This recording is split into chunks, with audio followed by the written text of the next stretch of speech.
Assalamualaikum warahmatullahi wabarakatuh. Alhamdulillah wassalatu wassalamu ala Rasulillah habibina sayyidina Muhammad ibn Abdullah wa ala alihi wa ashabihi wa mawalah amma ba'd. Sangat kami cintai, perindu ridha Allah, mendamba kebahagiaan dunia akhirat. Ada satu amalan yang amalan ini bagi orang yang kenal Allah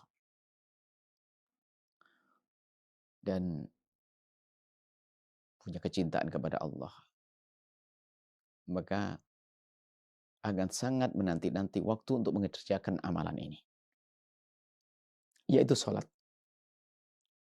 Sholat adalah satu ibadah yang sangat khusus, dengan cara yang sangat khusus. Seorang hamba di dunia yang baru setelah urusan dunia, urusan dengan sesama manusia, kemudian menghadap ke arah yang sama, baik sholat berjamaah atau tidak, intinya menghadap ke kiblat. Kemudian setelah itu dia berkonsentrasi, menyadari bahasanya dia lagi menghadap kepada Allah Subhanahu wa taala dengan melakukan sholat. Menghadap kepada Allah, menghadapkan hatinya, menghadapkan pikirannya.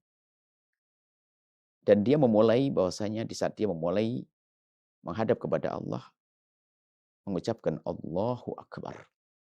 Allah Maha Agung. Allah Maha Besar. Inilah sholat dimulai dari Allahu Akbar. Kesuksesan mengagungkan Allah itu nanti akan menjadikan seorang manusia benar-benar manusia. Manusia yang dicintai oleh Allah. Manusia yang memanusiakan manusia. Manusia yang berguna. Sehingga buah dari sholat disebutkan tanhanil fahsya'i wal munkar. Menghentikan kekejian dan kemungkaran. Sehingga namanya sholat ini, lihat, dipungkasi dengan Allahu Akbar. Dimulai dengan Allahu Akbar, dipungkasi dengan Assalamualaikum. Dimulai dengan serius kita dengan Allah. Memperkuat hubungan kita dengan Allah. Jalinan kepada Allah. Dipungkasi dengan Assalamualaikum. Salam yang kita ucapkan kepada hamba-hamba Allah. Kepada sesama. Sehingga dengan sholat ini kita telah memperbaiki hubungan spesial dengan Allah. Sekaligus hubungan kepada sesama manusia. Dan kalau kita cermati di dalam doa-doa yang kita baca di dalam sholat. Memang betul. Bagaimana kita memperbaiki hubungan dengan Allah. Dan hubungan dengan sesama manusia.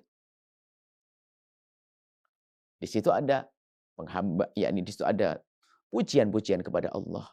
Tasbih. Subhana rabbiyal a'la subhanal adzim. Di situ juga ada assalamu alaika. Assalamu alaina wa ala ibadillah sholihin. Mengucapkan salam di dalam sholat kepada hamba-hamba yang soleh. Sambung hati kepada hamba-hamba Allah yang baik. Dan itulah kalau kita cermati secara singkat adalah dengan sholat kita memperbaiki hubungan dengan Allah dan hubungan dengan sesama manusia. Maka dari itu ayo kita serius di dalam sholat. Berusaha untuk bisa khusyuk dalam sholat. Memahami sholat. Dan jangan ada yang meninggalkan sholat. Meninggalkan sholat hukumnya dosa besar. Dan sholat adalah amalan agung. Bagi yang meninggalkan sholat dosanya sangat besar. Dan karena meninggalkan sholat hukumannya besar, dosanya besar. Maka sholat pun dimudahkan oleh Allah. Sholat dimudahkan, maka tidak ada orang yang tidak bisa sholat.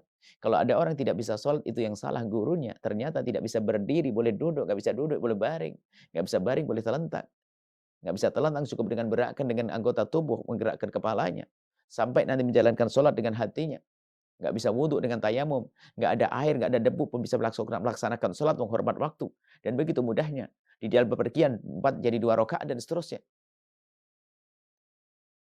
Sholat sangat mudah, agung sholat. Maka dari itu jangan sampai ada yang berani meninggalkan sholat. Sholat bisa di mana saja, dengan cara apa saja. Di bumi Allah semuanya suci, bumi Allah semuanya suci, kita boleh. Memang diupayakan kalau bisa sholat berjamaah di masjid. Akan tapi mungkin ada satu keadaan yang kita bekerja di sebuah tempat yang jauh dari masjid dan seterusnya.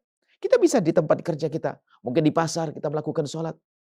Di atas daun pisang kita untuk sujud dan seterusnya. Bumi Allah suci semuanya. Selagi tidak berubah menjadi najis karena terkena kencing dan lain sebagainya. Intinya mari kita benahi, kita sadar bahwa sholat adalah kewajiban dan jangan sampai ada meninggalkan sholat. Kemudian kita sadari sholat ini adalah saat kita memadu kasih dengan Allah. Melakukan suatu ibadah yang sangat spesial. Sekaligus di situ kita ingin menjalin hubungan baik dengan sesama manusia. Maka setelah itu akan keluar menjadi orang yang baik-baik kepada Allah dan baik kepada sama manusia. Salat. Jangan sampai ada meninggalkan salat. Jangan sampai ada orang yang meninggalkan salat. Jangan sampai ada orang meninggalkan salat. Dan kemudian, jika Anda melihat saudara-saudari yang tidak salat, ingatkan dengan kelembutan dan keindahan. Bukan untuk dihinakan. Mari kita jaga salat kita. Dan setelah itu berusaha untuk bisa khusyuk di dalam salat dengan memahami makna-maknanya. Kalau belum bisa memahami makna-maknanya, berusaha untuk khusyuk dengan mengkonsentrasi dengan lafaz yang kita baca. Awal-awal semacam itu. Agar kita terlepas daripada hiruk pikuk dunia, akan tapi saat itu kita dengan Allah Subhanahu wa taala. Nuhibbukum fillah. Assalamualaikum warahmatullahi wabarakatuh. Setelah Anda menyaksikan video ini, jangan lupa berselawat kepada baginda Nabi Muhammad sallallahu alaihi wa alihi wa sahbihi wasallam.